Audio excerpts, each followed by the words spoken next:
Good morning. Bedhead, truly, good morning. I'm Kabira, and I want to talk about how we shapeshift to please others. This theme has really become a hot topic with the women that I work with who are recovering from eating disorders, because it really is beyond, and for those of you who struggle with one, know that it's completely beyond just putting that weight on or stopping your binging or stopping your purging or becoming a little less rigid. There's these deeper human survival, spiritual, coping, embodiment problems that we're really looking at, that I do know in working with all the sensitive women that I have, that these are things that many of us struggle with. And one of the most common complaints that comes from my more emotional eaters and bulimics and binge eaters and actually anorexics, so okay. And also my empaths who may not really identify with an eating disorder, is that we don't feel safe being ourselves.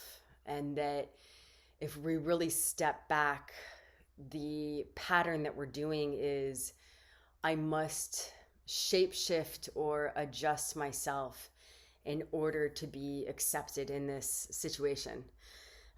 For the women that I work with who have grown up with some level of abuse, whether it's physical, sexual, or emotional, it's the same thing where it's like I'm going to dismiss myself and I'm going to validate the other, and I'm going to somehow figure out how to adjust myself so that the situation is okay.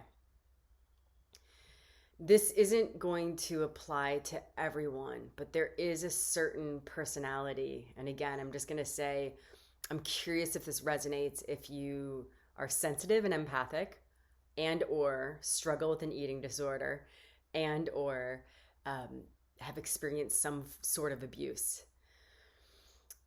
Because what we usually miss is I'm also allowed to exist here. I'm also allowed to have my own feelings. I'm also allowed to have my own needs. And if we already have that habit of I must adjust or shapeshift in order to appease, ameliorate, somehow make this situation better, then we're not actually authentic. And there's a very big difference. And the Four Agreements, one of the lines from the Four Agreements is coming to my head. A victim represses and a warrior refrains. So it could even be on the outside, the same action, but the intention under the action is what matters.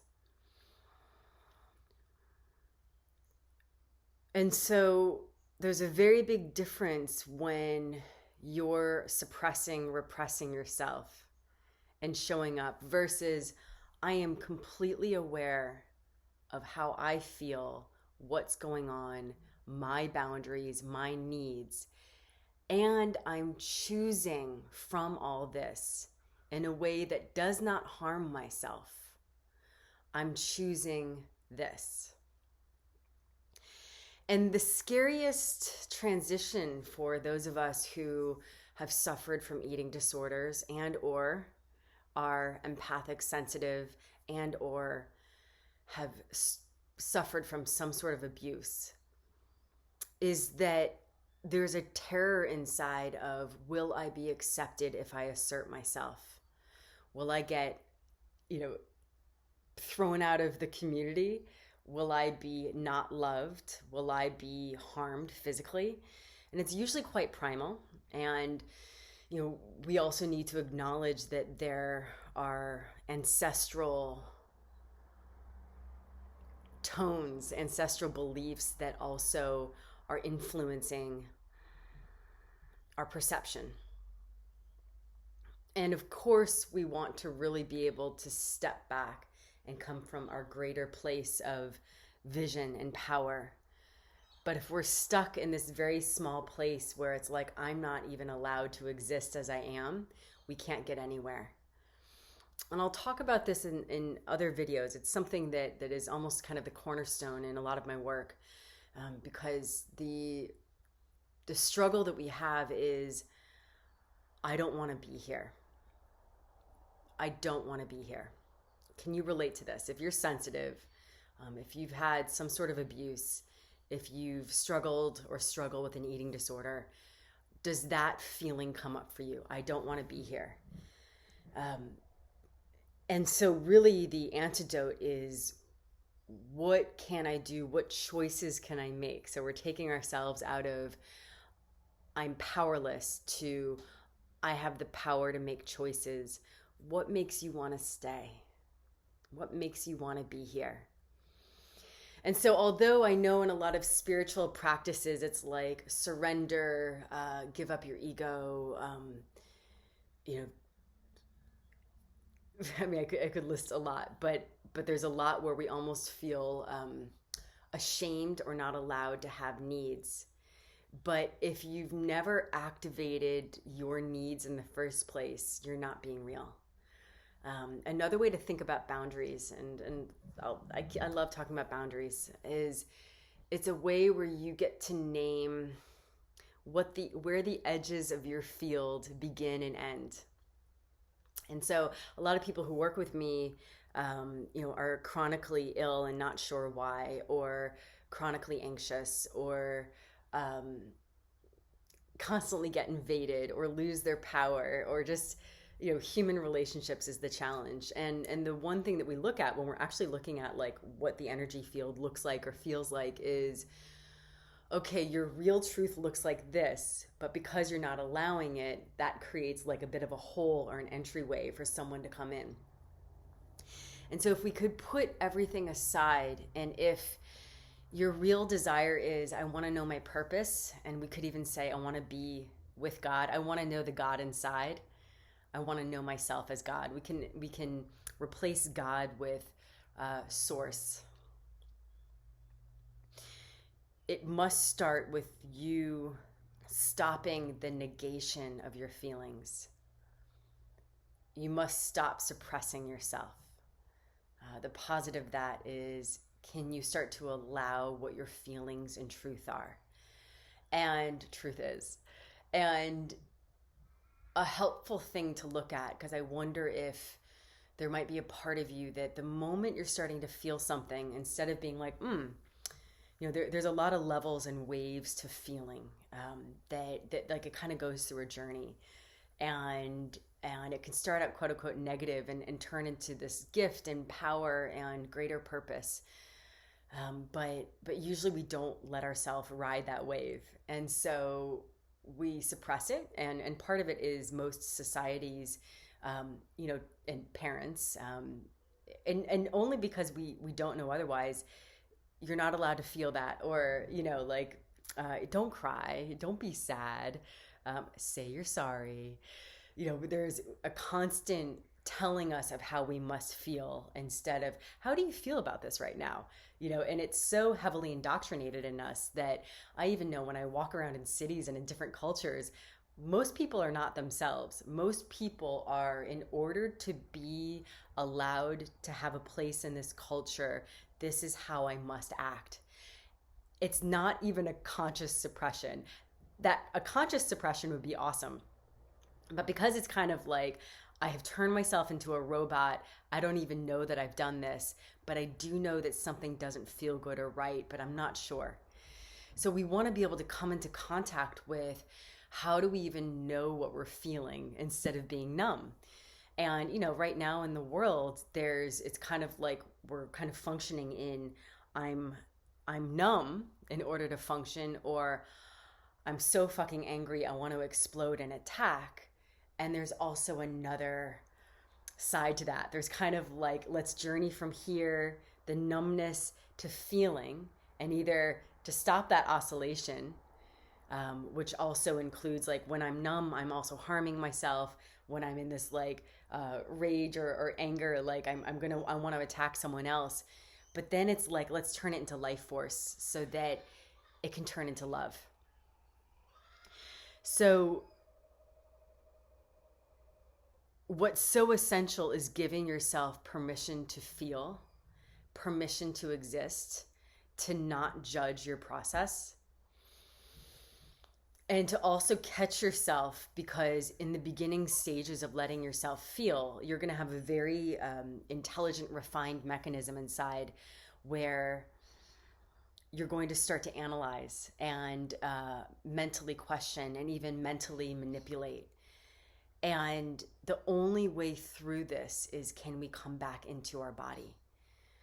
And the beautiful thing is that usually we're not in our bodies when we're saying, I don't want to be here.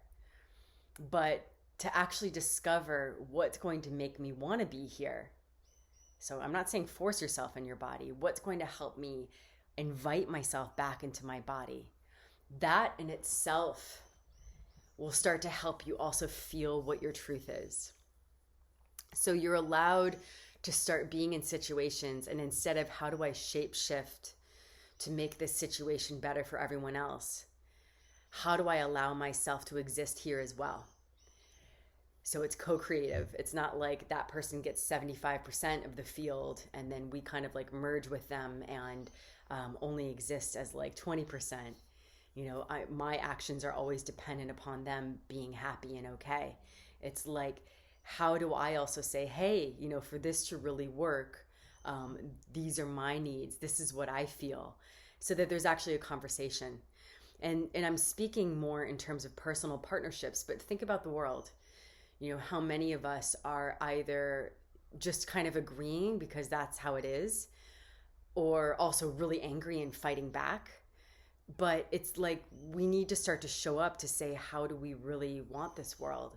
You know, what actually does matter to us? And for those of us more sensitive, there's a lot of things that don't work for us. So can we start to really own, yeah, there's a different way that we want to take care of our health. And there's a different way that we, you know, consider what true medicine is. There's a different way that we want to communicate. And it really means that we also must come out of hiding. You know, the challenge is that those of us who are really sensitive also have a challenge. And then there's different kinds of, everyone's sensitive. So I'm going to talk about the empathic sensitives and those with eating disorders. I just know those really well. And those with a history of abuse, you're going to have that challenge in asserting yourself. So your biggest initiation is going to be, first and foremost, can I allow myself to have needs? Can I allow myself to assert what those needs are? And that in itself will help you stop that shape-shifting. I want you to pay attention to how you shape-shift. You know, we all do it, and we created these masks. Some of them are inherited, and some of them we created when we were very, very, very, very young. So they're so automatic that we actually believe them to be who we are. And that we basically do it because we know, if I give this gesture, body posture, facial expression, tone of voice, way of thinking, that will match the person with me, so that we can stay in agreement, or that is a way that I know I can get what I want. You know, if you have a habit of playing small or cute, it's kind of like, yep, I know that I won't intimidate the person, and then I can at least get what I want and move through quickly. Let's not make any of these things wrong, because they all served us and serve us. But when we're journeying more and we're really wanting to come from a more authentic place, the masks become a little bit more painful. And the last note that I make, and I know that I kind of threw out so many different layers right now, so I hope you're following me. But the last note that I'll make that's really interesting is that when we're operating from these parts of ourself that we believe to be ourself, but it's not us, is that we could say that they're also all the wounded parts of ourself, and that we don't want those to be the ones who are making the choices, doing the communication, setting the rules, creating the vision, driving the car. It's like, how do we sit back in the wise seat and have that one who's kind of observing all those other parts of us that want to keep diving in and do more therapy to fix things, is terrified and thinks that, like, okay, well, if I'm cute this way, or if I'm sexy this way, I'll get certain things. I'm just stuck in my self-doubt. There are endless parts to ourself. It's almost like all the different ways that there are different kinds of gods. But if you can really step back and be like, okay, this is the dance that I do. Who am I really? And what is it like to operate from that place? What is it like to operate from a place of love? And that's really the mission that we're coming from. And I just want to remind you to be careful, because if you have an eating disorder history, if you're more empathic, if you have a history of abuse, again, your default will be, what's good for everyone else, or what's compassionate for everyone else, or what's loving for everyone else. Your equation of love must include you as well. You must be included in your equation of love. So I hope this makes sense. I hope it helps. And good morning from Australia.